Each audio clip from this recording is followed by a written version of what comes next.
And we are live. On the Eastern Seaboard. Welcome, everybody. Manila. That's right. It's like 10 o'clock out on the West Coast, and there's certainly nobody up at 10 o'clock watching us. So we are live with Guy Riddihough. Is that correct? Did I get the last name right? You're allowed to pronounce it any way you want, Mike, as I said before. You Mixelplexix. Riddihouse. Exactly. And I just want to point out that never in my life growing up until probably my 50s would I have guessed that I'd be on a video call with 3 other people and we'd be spanning 3 separate continents. So, yeah. Yeah, so where's everybody from? So I'm from Virginia.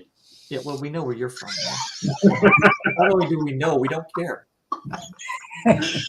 Guy, you're the guest of honor. Where are you calling in from? Presently Maputo in Mozambique, the capital of that country. So just next to South Africa, for those who don't know. And Americans probably don't know where South Africa is, but we'll just let that lie. Aaron, how about you? I'm in England, in the West Midlands, near to Birmingham. If you know where Birmingham is. Probably not if they're American, but that's okay. We'll pretend that's not true. And then Ro and I, of course, are both in Virginia, here on the East Coast, wanting the election to desperately be over. Oh my God, yes. At least Virginia is not a battleground state, so it's not all political ads all the time, everywhere. So there's that. But let's not talk about the American political system. We want to be uplifting. So, Guy, tell us about your books. Do you have them handy to show us? We're jumping right into the book, huh? Man. Wow. We got 5 viewers here. People care about what Guy has to say. Yes, I do have this one. I do have 2 books out. They are they're story collections. The first one I published last year is The Glassweaver's Tale and Other Stories. And my current book is The 4 Ages of Death and Other Stories. And they're kind of novellas, novelettes, short stories. They tend to be on the longer side. They're not really short stories per se. There's 1 or 2 short stories, but they tend to be on the longer side. And you published 1 last year and 1 this year. Is that what you said? Yep, indeed. That's right. See, I pay attention sometimes. Perfect.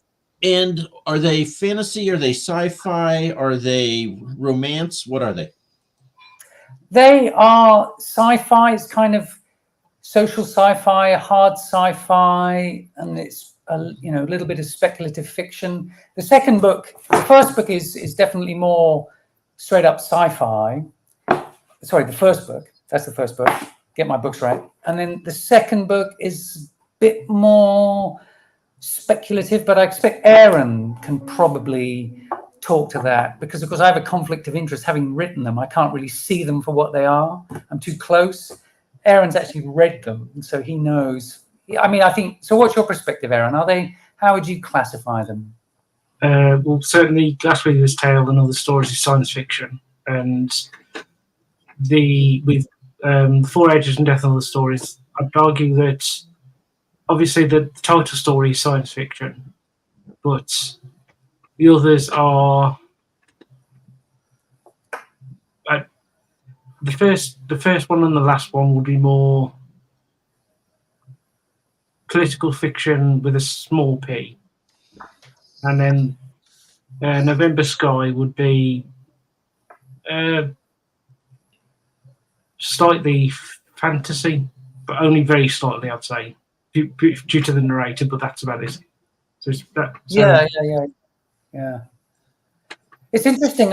You guys know the what are those damn Gene Wolfe novels? This one. He's really got himself into the flow of this show, hasn't he? The book of the New Sun, right? You know these ones, yeah? Yeah. You know the Book of the New Sun? This is classified. It's a fantasy masterwork.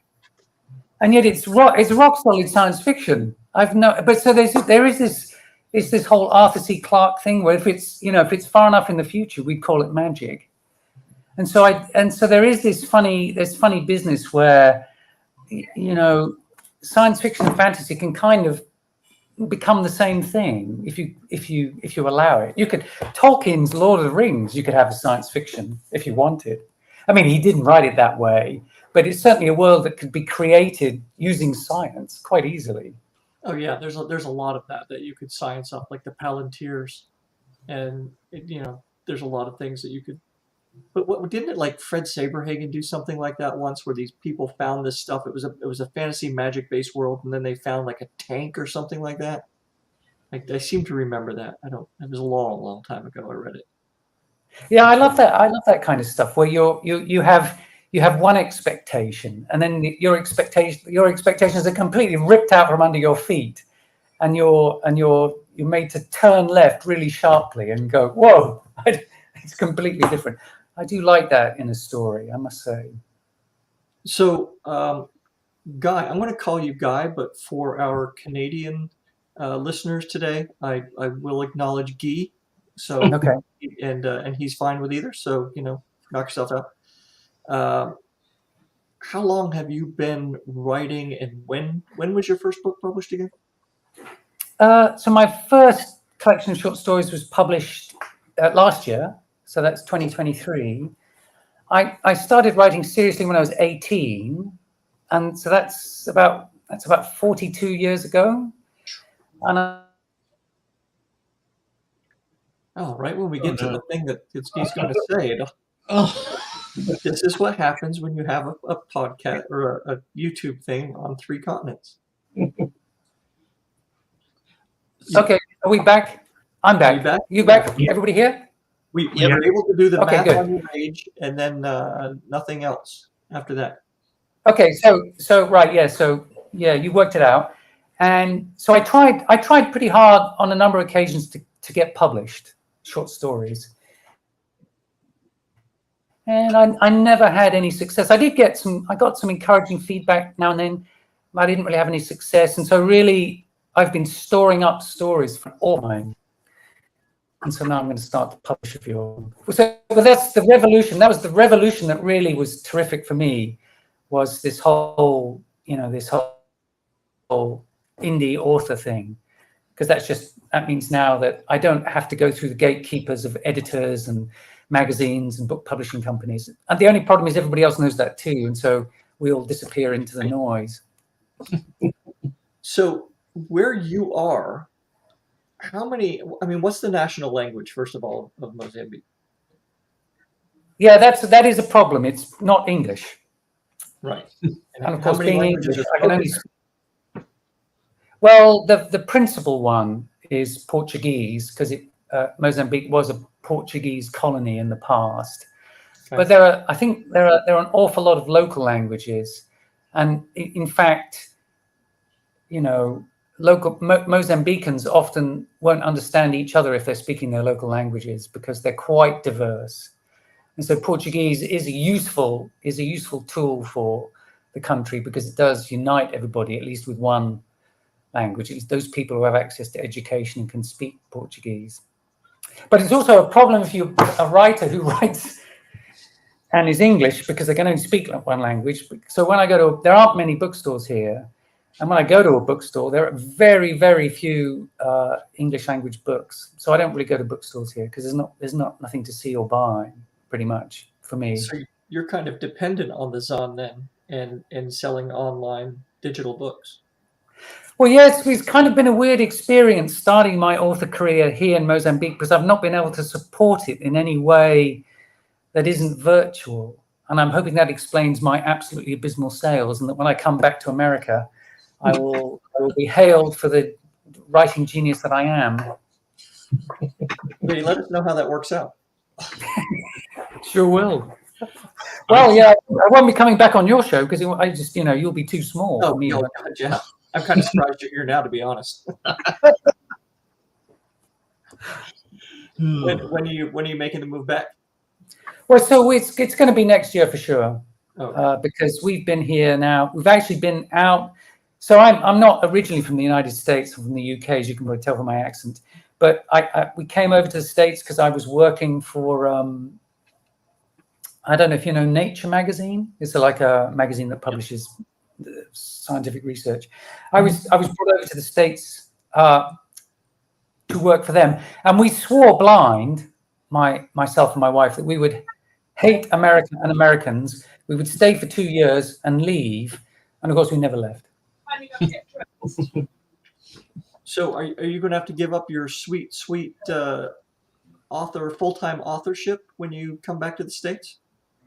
I sincerely hope not. I'm going to try and convince my wife that, well, after having appeared on your show, my career's going to take off. Yeah, exactly. So I expect to be,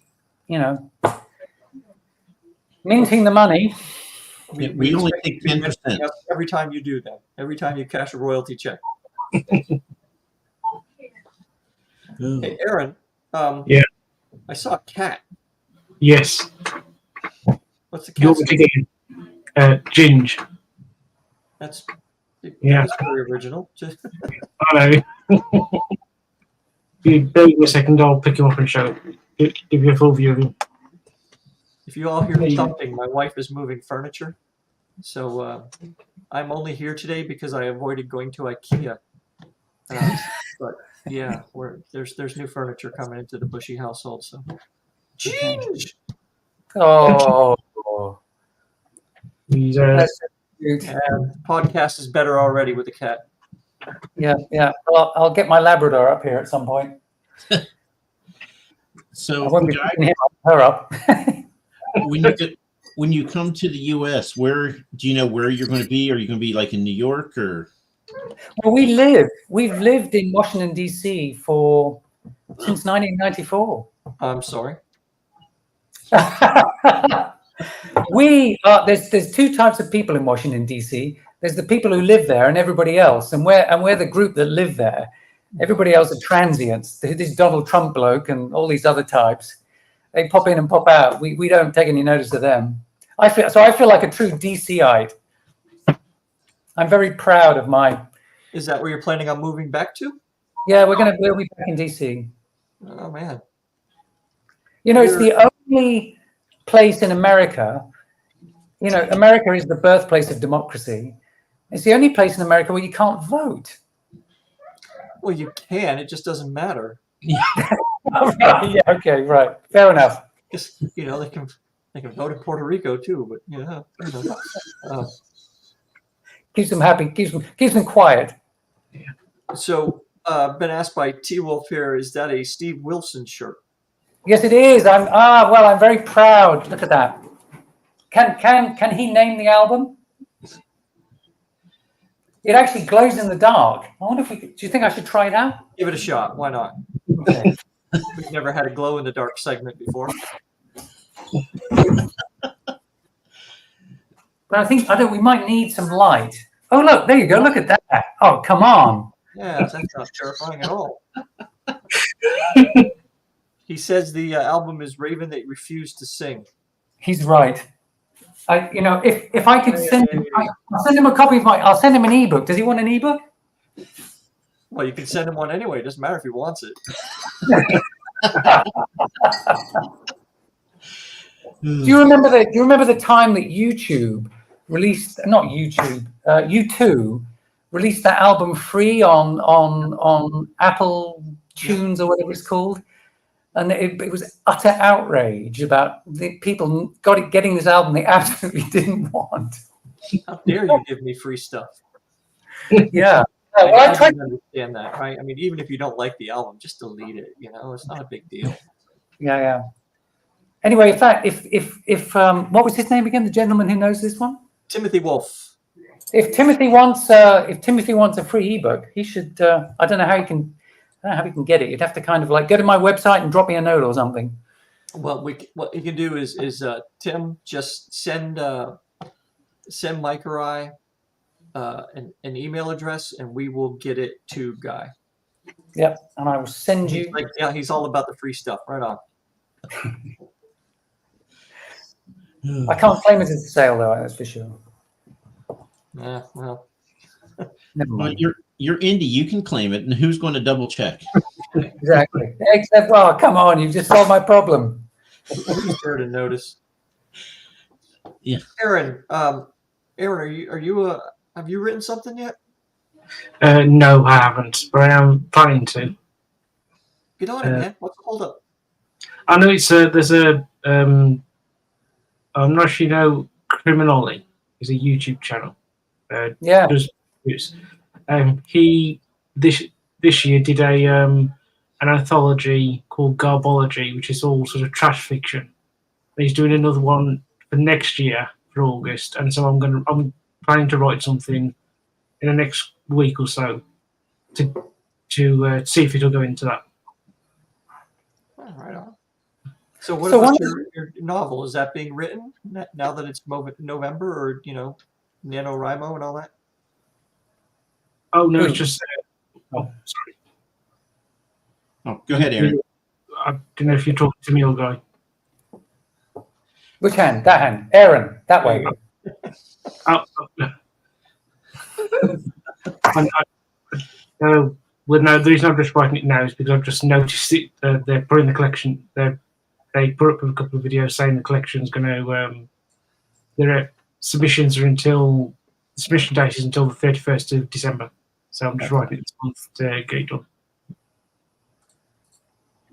One of the things that, if I may say, Aaron, I've listened to one of Aaron's future history podcasts, and I don't know how you do it, but Aaron has this facility to create the future in immense detail.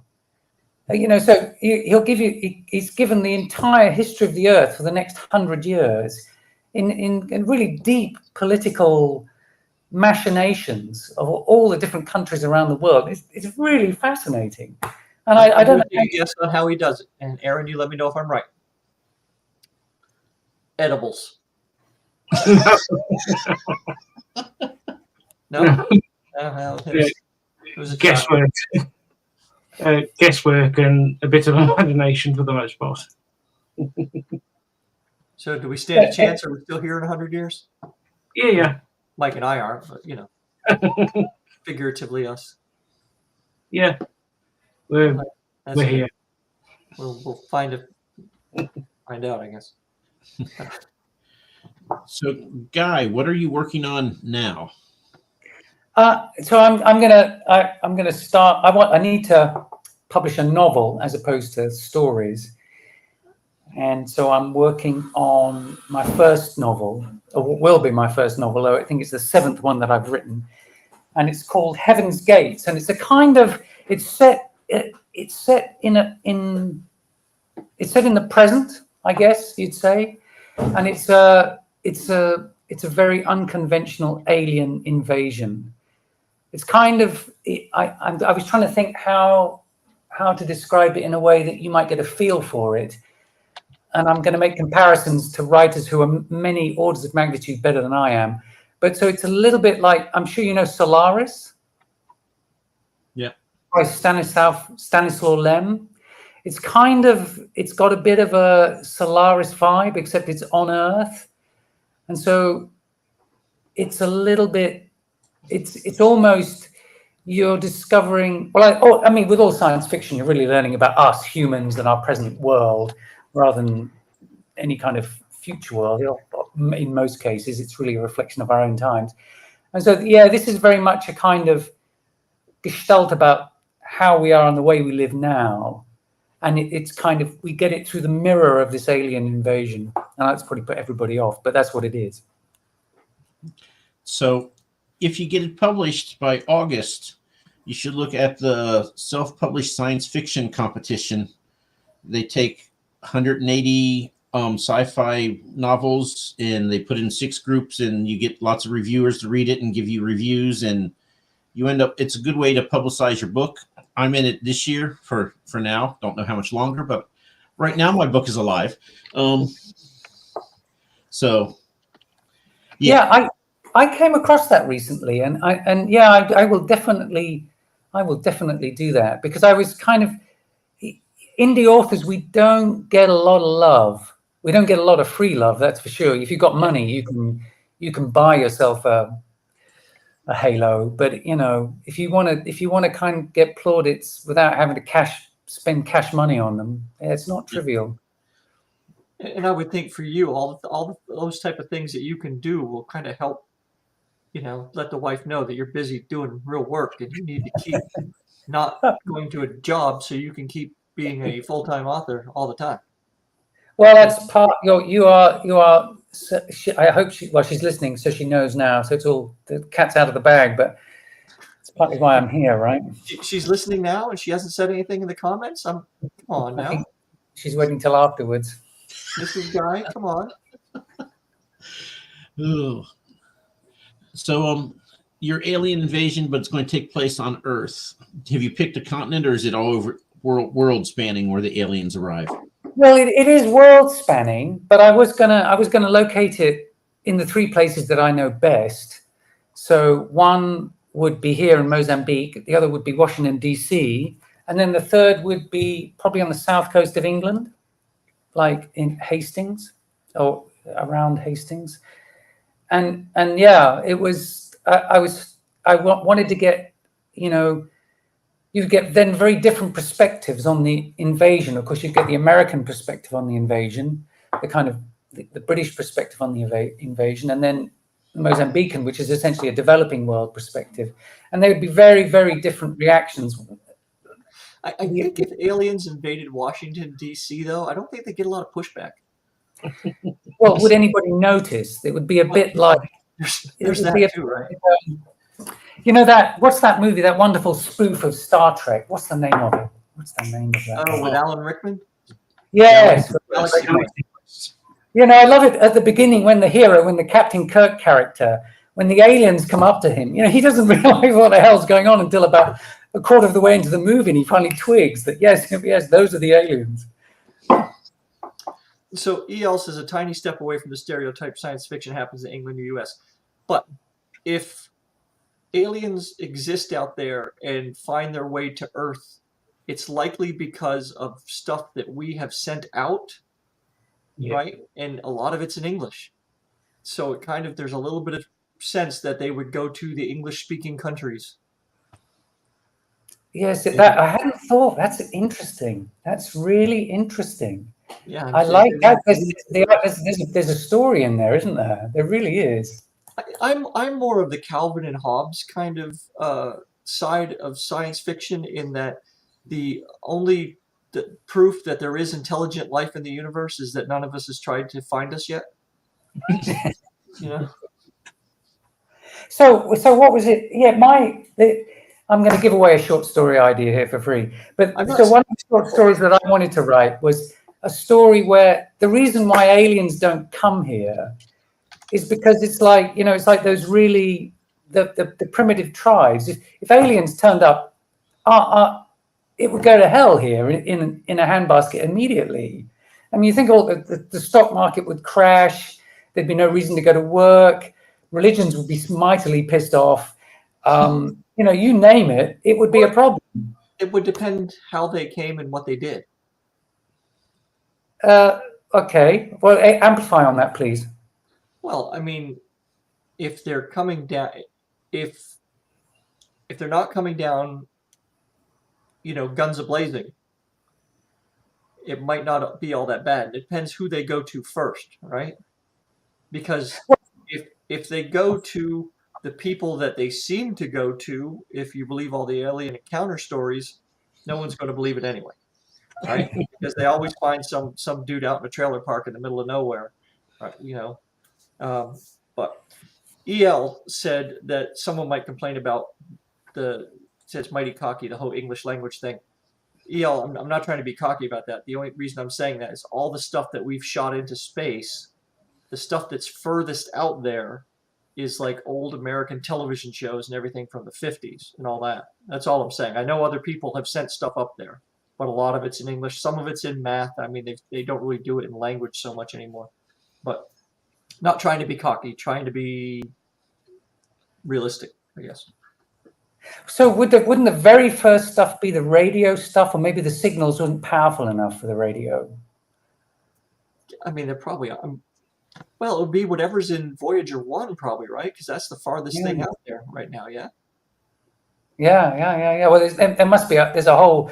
You could probably have a whole you could probably have an whole anthology on books about Voyager 1 and stories that have sprung from it. Yeah. Right, from the alien point of view. Yes, yeah, sure. We might be the aliens, right? We might be the first ones going somewhere else. So Yeah, so I know, but I like my idea that I don't think, you know, I like your slightly humorous take on alien invasions, but if there was a real one, if spaceships started appearing in the sky, it would be devastating because psychologically, I don't think we could. I mean, it would just be such a shift. I mean, why would you want to work anymore? They already have the technology to get here, so why would we bother? well, I mean, you'd want to find out if you can get that technology, right? But there are people who still believe the Earth is flat, and there are people who believe the government controls the weather. So if I'm an alien, I'm either finding those people specifically or I'm avoiding those people specifically. Right. Well, you go to the West Pole, and then you turn right from there, and that's how you find those people. You go where? The West Pole, or the East Pole. Take your pick. Any of the poles. Yeah. Oh well. Hey, Guy for Tim McKay. You have guitars back there, man. I do indeed. You got a tune lined up for us? It just so happens. Timothy Wolf. Maybe if you ask nice, he'll play you an alien version of the Moonlight Sonata.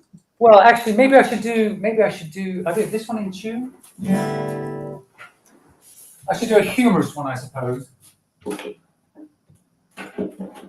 I'm writing climate change stories. Can you imagine how popular that would be as a musical niche? I have a colleague just across the road who we do music together, and occasionally we share songs we've written, and he very politely listens to mine and then plays it once, and then we never do it again. Okay, so he used to travel in bath cubes before the sun came. Faced with redundancy, he turned his mind to other things and soon became a household name.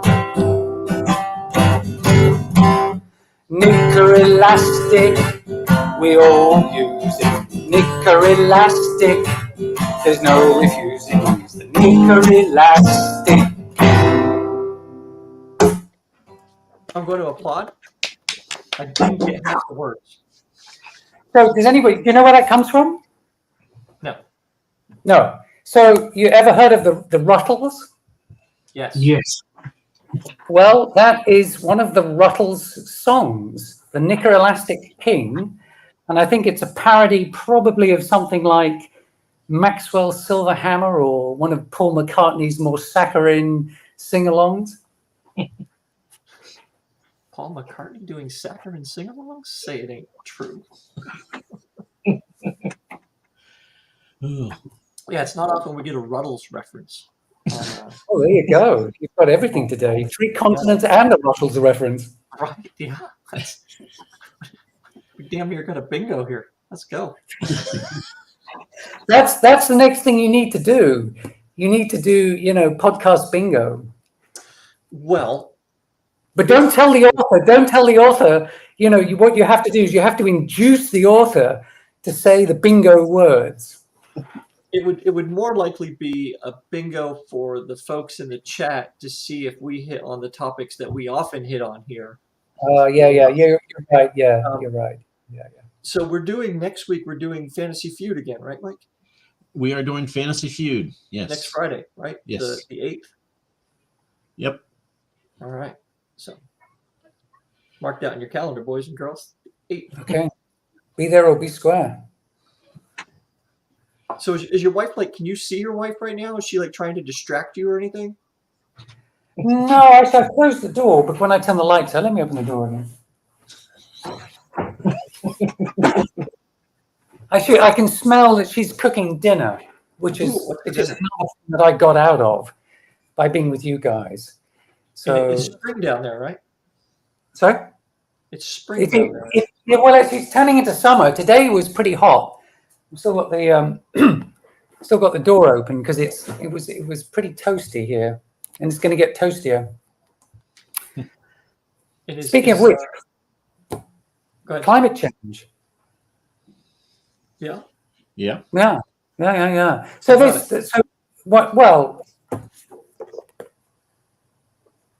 the first story in that, Aaron. You know, I'm sure you've seen. I mean, this is kind of rather tragic and very serious.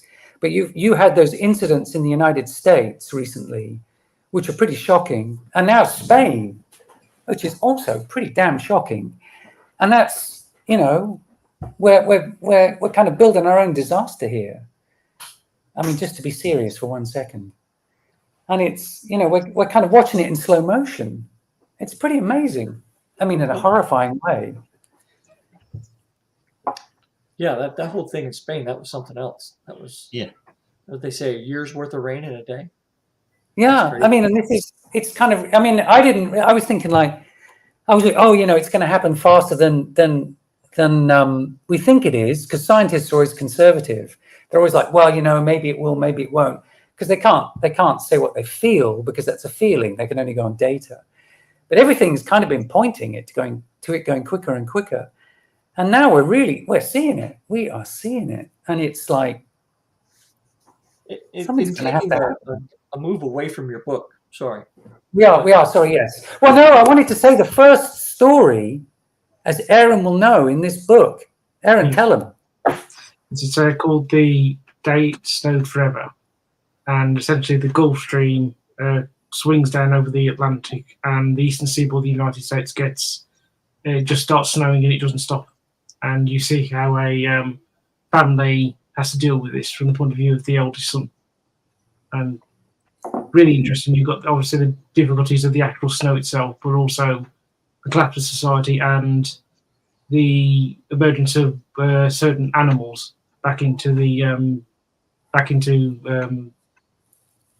introduced into the area by the snow causing the zoo animals to escape. It's a interesting story. So it's not just a moose invasion from Canada. But you know, I've heard this genre climate fiction. Yeah, it's a thing. It's a real thing. You can go out and find books that are you know, what is it like? It's kind of science fictiony a little bit, or I don't know, what would you call it? Speculative future fiction? What's the name for it? Dystopian. Well, not if it's. I mean, some of them are actually directly about kind of, you know, weather events, literally climate change. Christopher Priest did one recently on it's like global warming. So in your place down there in Mozambique, with it getting warmer, you have central air? We have those, you know, we have those little air conditioning units. Are the ones that plug into the windows? Yeah, well, yeah. That's right. Yeah, we do, because we are privileged expats. Most people don't, of course. Oh my God! And it gets what's summer like there? Well, it's not too bad here. The place where we got cooked alive was in Sri Lanka, which is where we were before, because there it's hot all the time. That hot Sri Lanka is much closer to the equator, and of course it's an island. And so, therefore, it's hot and humid all the time. Here, there's more, because we're quite so far south, it's more seasonal. So although summer can get hot and unpleasant, it's not super brutal. But it's going to get hotter, I think, based on future predictions. And the other thing we've got to worry about here is flooding, in the same way that, you know, these very, very intense short periods of rainfall that cause kind of, you know, chaotic and highly destructive flooding that we saw in Spain. That's the other thing we'll have to start worrying about here. But we're serious. We need to be funny, light, and humorous in the face of all these world disasters. So you've been writing fiction for several decades. Yeah. what is your favorite part about writing, and what is your least favorite? Is the follow-up question. It's escape. You know, the reason all the books I have in my bookshelf here, each one is a little escape. It's a little, you know, it's a little world that you can step into and leave the one you're in. And I think I've always been, you know, I think as a kid, I was always a kind of the introvert, the guy who was in the library, you know, didn't go to parties, or when he went to parties, always like kind of standing by the wall or sitting down or hiding in a corner somewhere. And so books I've always found books to be like, you can step into another world and escape. And when I'm writing, that's exactly what I do. I'm off into the world, and you know, I'm the god of that world because I can make it what I want. And so that's the joy of it. You know, you sit down, you say, I'm going to write a story about a married couple who have been, you know, together for a very long time, and they've got so familiar with each other that they kind of don't know each other anymore. But instead of it being about a married couple, it's about two monstrous aliens, jelly-like aliens, and they're trapped on their spaceship, which is like a SUV, like an RV, touring the galaxy, and they're driving each other nuts. And so you know, they have little stickers on the outside with all the different worlds they visited. Well, I only wish if I'd written the story after I talked with you guys, it would have been an entirely different story and probably much funnier. But I didn't think of that. But they have the kind of spats that you would imagine that a married couple who had been forced to share an RV for several years would have. Ooh. And then they come to planet Earth just to kind of top it off. So that's the kind of fun part. And you know, I wonder if being planet bound would have the same type of thing as being stuck in an RV for an alien, right? If you're used to being able to go out amongst the stars and then you crashed on Earth and you couldn't leave Earth for some reason, if that would give you the same type of kind of claustrophobic feeling. Well, I like that. I love the idea of the Little Prince, and you know, those tiny little planets. And for a long time, I kept trying to think of a story where you'd live on a planet that was maybe 100 meters in diameter, and that you'd live on this planet, but that its surface area would be, well, I don't know, several hundred meters. But you know, it's obviously the physics of it would be a bit difficult to think about, because I do like science fiction. But I love the idea that you'd be like stuck on this wincy planet, and then you know how it would be claustrophobic, exactly as you describe. Yeah. So where were you all during COVID?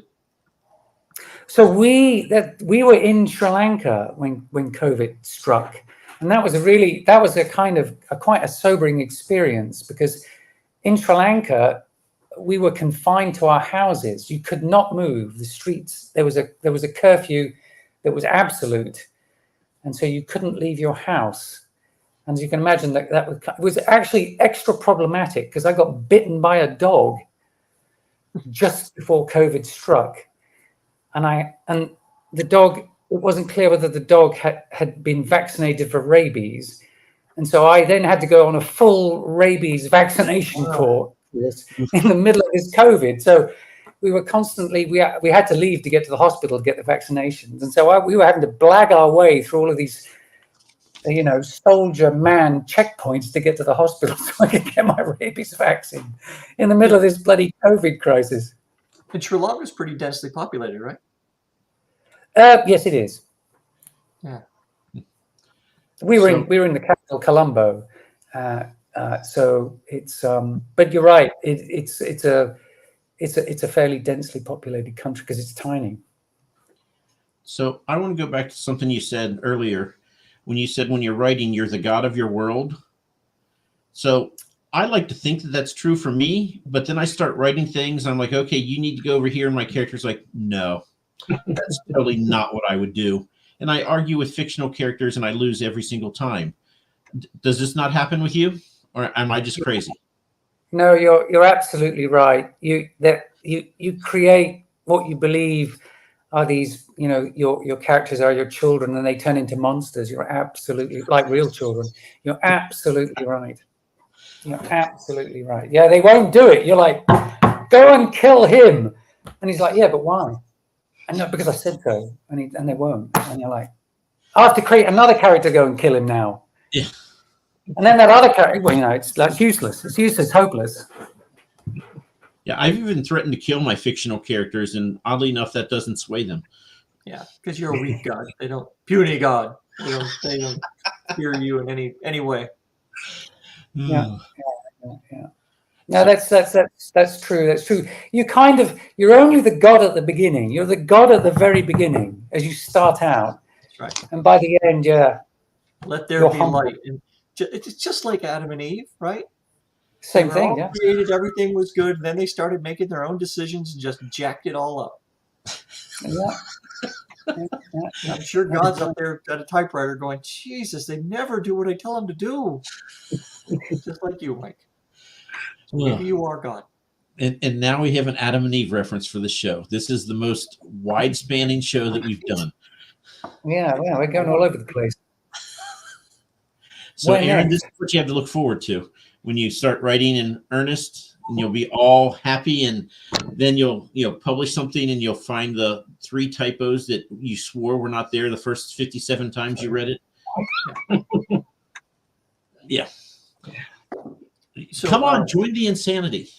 Guy, Aaron, what are you watching right now to pass the time? You mean other than the screen? Yeah. I mean, when you're not doing this. Oh, I mean, so a movie I watched recently. Well, we traveled back from the States, and so of course I was basically just glued to the in-flight movie selection. And a movie that this is probably the wrong audience for this, but the movie I really, really, really enjoyed was Inside Out 2. Pixar are storytelling geniuses. Well, some of the time they are. Not I all saw the that time. movie recently. It's My reaction's not quite the same as yours. No, it wasn't a bad film. It's just, but I also wasn't trapped on a plane with it, so I was crying at the appropriate place. I was crying. I'm not absolutely. But the other movie that I watched, which is a total piece of rubbish, but I watched it because I felt I had to, was Snowpiercer. You ever watched that thing? No. Don't. Don't. Okay. Done. What's annoying about that movie is that I wanted to write a movie about a train that never stopped. I imagine you know Larry Niven's Ringworld. Yep. Mm-hmm. Yeah, of course you do. So my question was, there must be a mass transit system on Larry Niven's Ringworld. So it's this train that goes all the way around this ring, and so it goes forever. And so I was like, okay, yeah. So you've got this train that never stops, and so it's brilliant. So basically, you have a kind of these people just live on this train forever. They're born, they grow old, they die, you throw them off, whatever. And then I was like, you could have this whole thing. And then Snowpiercer comes along and destroys the whole thing because it's that story. And so the question I have for you is, can I still write my story about a never-ending train, even though Snowpiercer has completely screwed it for me by kind of getting in there first? Yes. Without answering your question, I do want to say I wasn't going to watch it when you said don't waste your time with it. But then you just told me the premise of it, and now I'm kind of intrigued. Well, see it now, and then I'll be cursing you 2 hours later, going, "Oh my God, that was trash. Why did he make it sound interesting?" Yes. Well, I was suckered. I mean, you work it within about 15 minutes, you'll know. But by then, it's like diminishing. It's like trying to minimize your losses, kind of thing. Okay. How about you, Aaron? I think the last new thing I watched was I finally got round to earlier last month watching the new series of Doctor Who. Oh. Yeah, we don't have any Doctor Who people here. My wife and son watch Doctor Who all the time, and I'm NFI'd about Doctor Who. So I have seen exactly 0 episodes of Doctor Who. Yeah. Dr. Who. Yeah. Whoever. I don't know. I watch so very little TV that this is not surprising. Well, if you're brought up in England, then one of the things that there were 2 things that really, really frightened me as a young child, and one was the Daleks, and the other were the Cybermen. that I would hide behind the sofa when either of those. The Weeping Angels are so much worse than either one of those two. Well, that's true. Yeah, because the Daleks and the Cybermen, you can run away from them. They're not very fast. Well, the great thing about the Daleks was all you had to do was step up on one step. Yeah. Yeah. And that was it. You know, They and they're like, "Oh, damn, we can't go any further." They can And the only Cybermen, overtake ACA the Cybermen compatible. were so freaking slow. You know, the Cybermen were like, "We are Exactly. coming." And you're like, "Okay, come on then, come on." Just step to the side. You've got no Yes, peripheral that's vision. right. That's right. Yeah. Weeping Angels much worse. All right, so we have seen a little Doctor Who. I'm not saying You're I've never you're seen giving it. yourself away. It's okay. I've never. It's not that I've never seen it. It's just I've never sat there and said, "Ooh, the new Doctor Who is on." You know, right? I'm much more likely to say, "Ooh, the new Bake Off episode is on." You know. Hey now. I think the problem with Doctor Who is that for me it has always been the fact that he transmogrifies into a new Doctor Who, and so my favorite Doctor Who was, I think, Baker. What's his name? What was his name? Thingy Baker. Tom Baker. Aaron. Tom Baker. Yeah. So he's my Doctor Who, and all the other ones I don't. You know. Yeah. I've got to say, I watched the new series and I didn't think much of it. Doctor Who, as far as I'm concerned, sort of gone downhill since 2016, pretty much 2017, and the end of the Matt Smith era. pretty much, yeah. Yeah. Agreed. All right. Call Baker. Wow.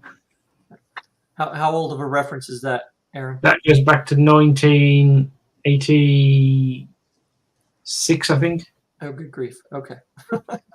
Wasn't there? Oh, sorry. I think I might remember John Pertwee. Yes, he was. He was the one before Tom Baker. He was the third Doctor. Wow. We just went really deep down the Doctor Who rabbit hole, didn't we? We sure did. Didn't see that coming. Oh God. Yeah. Actually, Pertwee was the first Doctor I actually saw in terms of programs, because when I started watching Doctor Who, it had been taken off just before I was born, and they were playing repeats on the BBC. And it was actually the first ever Pertwee story, which was Spearhead from Space, which has the Autons in. Which, if you've ever seen the first episode of the current Doctor Who, they're the shock dummies that kill people. And for anybody in the chat who has never seen Doctor Who, has no idea what's going on right now, don't feel alone. And Mike, right? But I would suggest before you start diving into 50 years of Doctor Who, you do yourself a favor and go watch a few seasons of Red Dwarf instead. Yes. Yeah. Which is a lot more fun. My dad he's not on at the moment because I think he's in bed, but he'll love that reference because he's a serious Red Dwarf fan. That was a good show, and there are cats in it. Yeah. Sort of. If you know, you know. You know, yeah. And Hitchhiker's Guide to the Galaxy as well to watch. Yeah, All this, Oh, yeah. all read. Knew which one you want to. Yeah, but you've got to have listened. I listened. I'm very proud to say my boast. I listened to the radio show I think when it was first broadcast. That was mine. That was my science fiction moment. Radio? Yeah. What is this thing? Apparently, allegedly, Douglas Adams, he wrote each episode. He wrote the first episode. They came and they did it, and then while they were performing it, he wrote the next episode in the toilet at the BBC. So he literally wrote it. Which introduces what kind of writer you are. I am a pantser, and Adams was clearly a pantser too, i.e., someone who writes by the seat of their pants. That's Sorry? different. He was a down pantser. It was very good. Very. I like it. My God, we need to go. I need to go eat lunch. I don't know. We've got 10 more minutes of this. No, the beauty is we could go as long or as short as we need / want to go. Okay, all right. Well, but when we get booed off, when we get booed by our audience, when they demand I a will call? ask you guys a No, question. don't say that. My God, don't give the audience power. Mike won't like this question, but I will ask both of you. We'll start with Aaron. Favorite Star Trek captain? Right. The only Star Trek I've ever seen in depth is SG9. So it's I'd have to say Cisco. You know, I'm serious old school, and so you know it has to be Shatner. He was such a goofy actor that he was kind of perfect for the role. I mean, I think Roddenberry must have looked at him and said, "Okay, I'm going to write them like this," because you know what were those funny things, those funny balls of fur that you had to deal with, the Twibbles. Yeah, the Tribbles. I mean, I think he just looked at Kirk and said, "It's going to be Tribbles," because he's the perfect actor for it. I love that guy. He's wonderful. He's I hope he's not like a national treasure. He's Canadian. Oh, well, there you go. Shatner? Oh God, yeah. And Nimoy, I think, is Canadian as well. Yeah, well, that's why he's so lovable. That's right. You can't hate a Canuck. Yeah, Canadians. Mike, what you got? If there was some young, wide-eyed person who says, "I'm going to be an author," what advice would you give them? Oh, you mean me? Yes, you. God. First, go get an engineering degree, get a really, really good job so you can afford to be an author. Well, actually, that's the right answer. That I'm afraid is the right answer. I hate to say it. I can't add anything to that. You know, I wanted to be humorous, but that's kind of humorous and truthful at the same time. So I would, you know, if I got transported back in time to the moment when I was choosing what I would do as a degree, and they said you couldn't do art. I've always wanted to be an artist, and I came very close to doing a degree in art, and I didn't. And I think if I went back in time, I'd do a degree as an artist. But if you said, "Oh, you can go back in time, but you cannot do a degree in art," you can do a degree.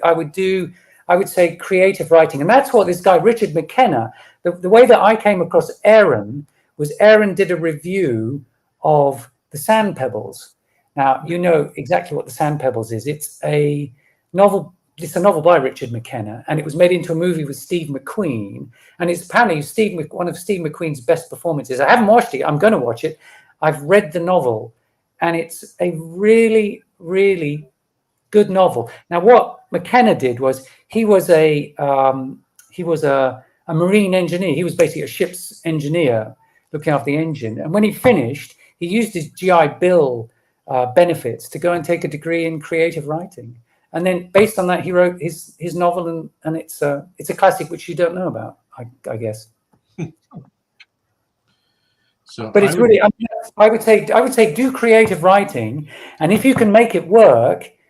I'm taking this question much too seriously. And then if it doesn't work as creative writing, then you have to do a degree in engineering, and then you'll be stuffed. I was going to say have kids that are willing to do your social media for you. That would be That's a good idea too, right? That's a really good idea. And I will take this moment to plug my own thing here. So our boy Sebastian did I don't know if any of you saw it or not, did a live TikTok thing last week on how to do TikTok, blah blah blah. I am going to start doing TikTok this month at some point. It's absolutely going to happen.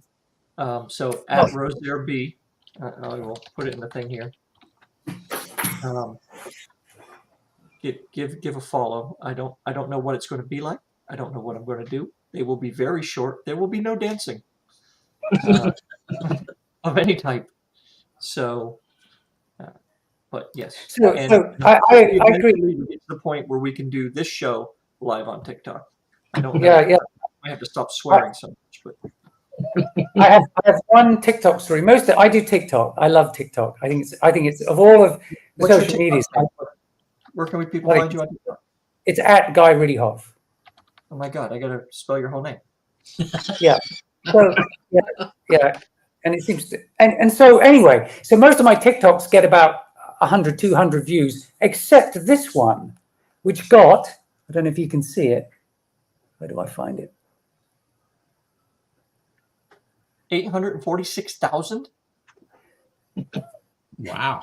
What did you do? I've never been able to replicate it. So the answer is I don't know what I was it did. about? But well, you can go there and you can watch it and you can tell me why the hell all of the rest of them. So I made another one which I thought was very similar, and it got 100 views, and yeah, that one's coming up to 1 million. I mean, tell me about it.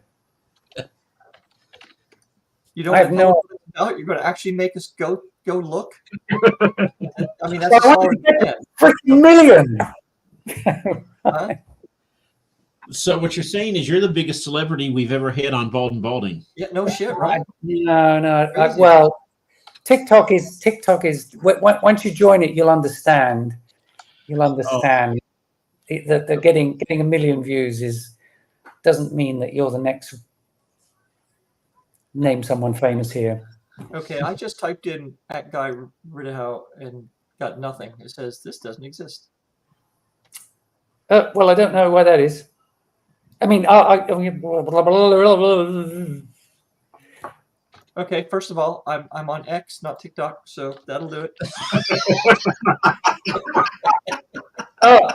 Okay, all right. So I see where you need your children. Have you got any children? If you have, they can help you. Yeah, I'll get there. We'll figure it out. You know, who knows how long that mistake may have lasted had I. All right. Anyway, well, waiting for you. well, you've got a picture of a piranha or something on it. You clearly don't know your movie references. It's the big teeth. It's that's it's the baby alien. I guess that shows baby alien. The cover does matter, right? So one of my criticisms, we've got a few minutes left. One of my criticisms about aliens is that basically they're men in suits or women in suits or people in suits, and but I think that's less and less nowadays. I think aliens are getting more creative nowadays. Best alien. How we see aliens, you mean? The two best aliens, Solaris Alien, the Ocean Alien, and The Black Cloud by Fred Hoyle.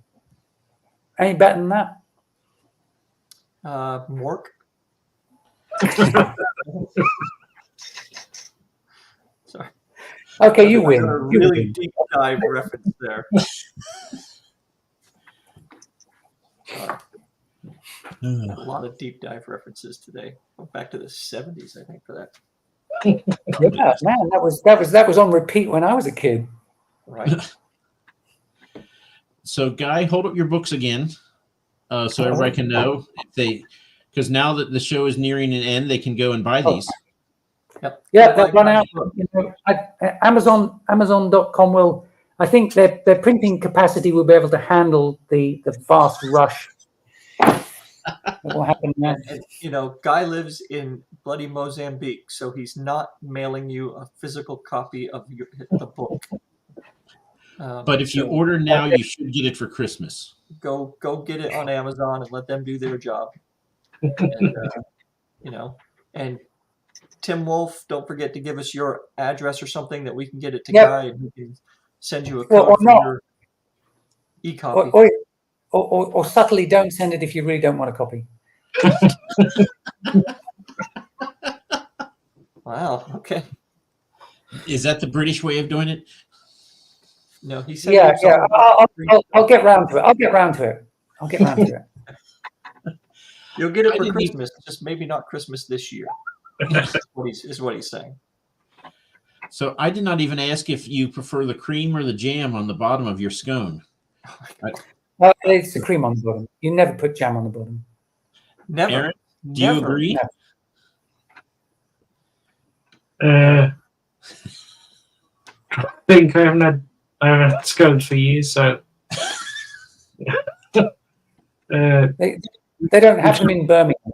It's I think in No. Birmingham it's Chip Butty's in Birmingham. Yeah. Too posh for Birmingham. Yeah. No, the opposite. Oh. Yeah. Okay. Well, you can get Good. Guy's books on the Zon. The third book, or his third book that'll come out, his first novel, will be out next year in time for the self-published science fiction competition.